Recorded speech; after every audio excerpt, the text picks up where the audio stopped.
Welcome back to the Money and Wealth Show. I'm Sterling Fox. Our special guest this week is energy analyst from Agora Financial, Byron King. Byron, let's talk about the oil sands, or as its detractors prefer to call them, the tar sands in Alberta, Canada.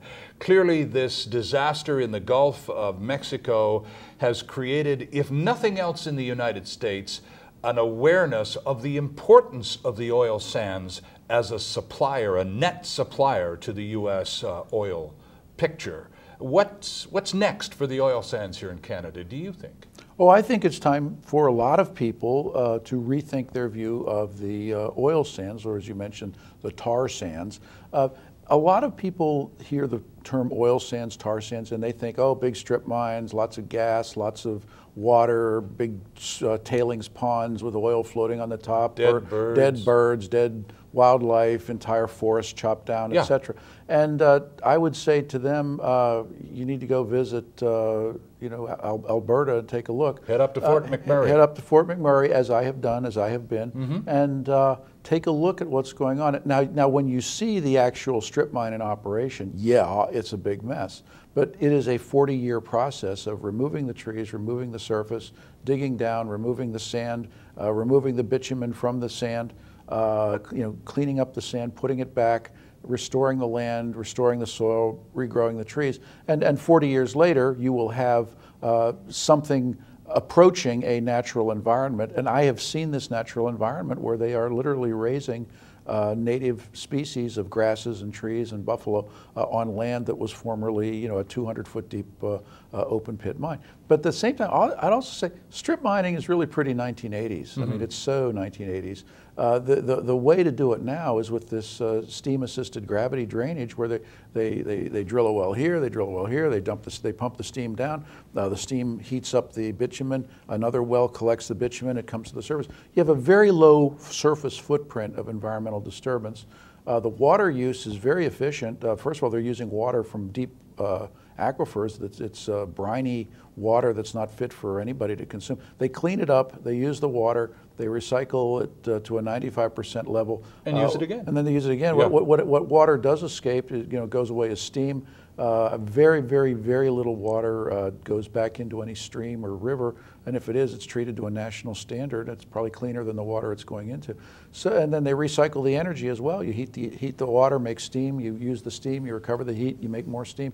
I've seen this as well at the Surmont operation. So I'm really very impressed at the technology that has been developed in Canada to develop the oil sands in a very safe, very effective, very environmentally benign way. And yet there has been a deliberate, extremely well organized propaganda campaign originating in the United States, declaring it all to be dirty oil. And you've got now some companies saying we don't want anything to do with oil from that source and this sort of thing.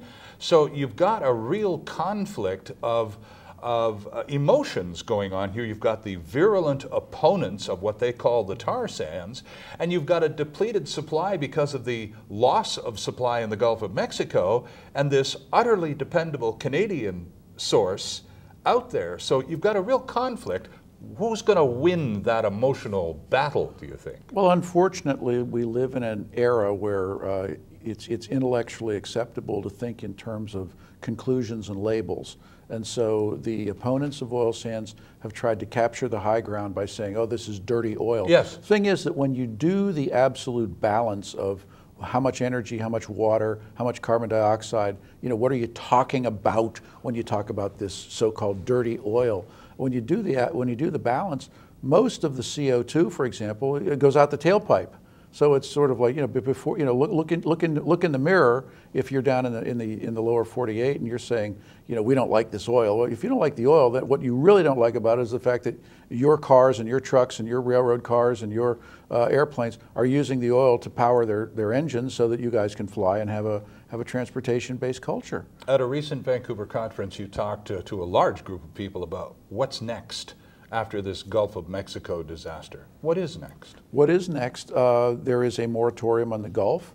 as the moratorium kicks in, you have drilling rigs that are very big, very expensive, very important capital assets. They need work. They need to be paid every day to do what they do because the owner needs to pay the bank that loaned the money to build the rig in the first place. One of the interesting things about these rigs is that they float, which means that you can haul them across the ocean somewhere else where they are better appreciated. So rigs are already leaving the Gulf of Mexico. They're going to Africa, Brazil, going to Egypt, other places. Right. Those rigs are going, and they're probably going to go under a 5-year contract. We won't see them back for years.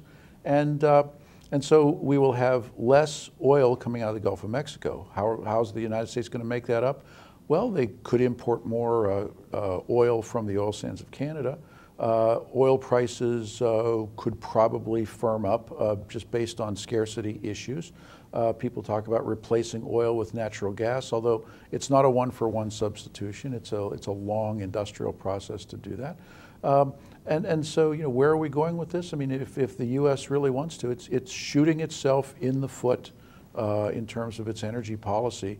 And U.S. energy policy really needs some adult supervision. And I suppose I could say we need some understanding from our Canadian friends that we are entirely dysfunctional down there when it comes to our own best interest on energy. Byron, I'm afraid we're out of time. I thank you very much for yours. It's a pleasure to speak with you. Appreciate the insight. Byron King from Agora Financial. We'll be right back.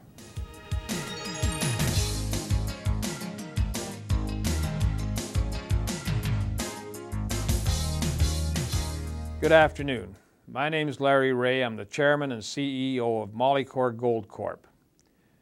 As the name states, we do have a deposit we're developing in British Columbia, which is a pure molybdenum deposit. But our focus these days is on magnesium in Nevada. Through serendipity, we discovered a large deposit of magnesium running about 10% with a high purity and consists of about 256 million tonnes at this time, 52 billion pounds. Our main emphasis is to move this project forward by beginning a drill program later this year in which we can increase the integrity of the resources into the indicated and inferred, as well as increase the resource itself. For further information, please visit our website at mollycore.com or phone us at 604-531-9639.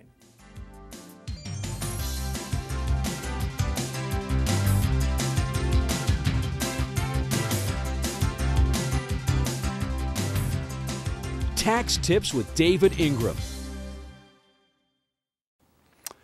Downtown parking. You've got a job, you use your car for business, and you're paying $85 or $185 a month to park in downtown Vancouver or Toronto. Listen, I know it sounds crazy, but since all you're doing is taking that car to work at that point, those parking expenses are not deductible on your tax return, so why bother even claiming them? When the tax office does its audit, they see this big glaring item that isn't deductible, and they start looking closer at every other thing that you've got on there.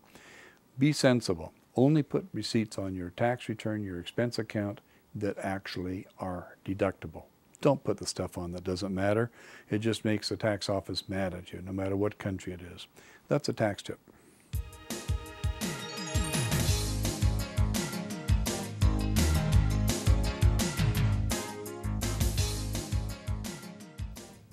And that's our program for this week. Our thanks to David Ingram and to our special guest, Byron King. And thank you for joining us. If you have some thoughts about today's show that you'd like to share with us, please send them along to comments@themoneyandwealthshow.com. I'm Sterling Fox. See you next time.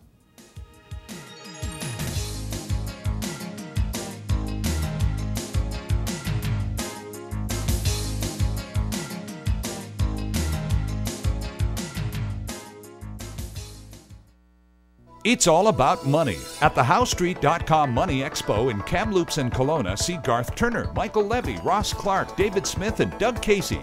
To attend free, pre-register now at HOWEstreet.com or register at the door.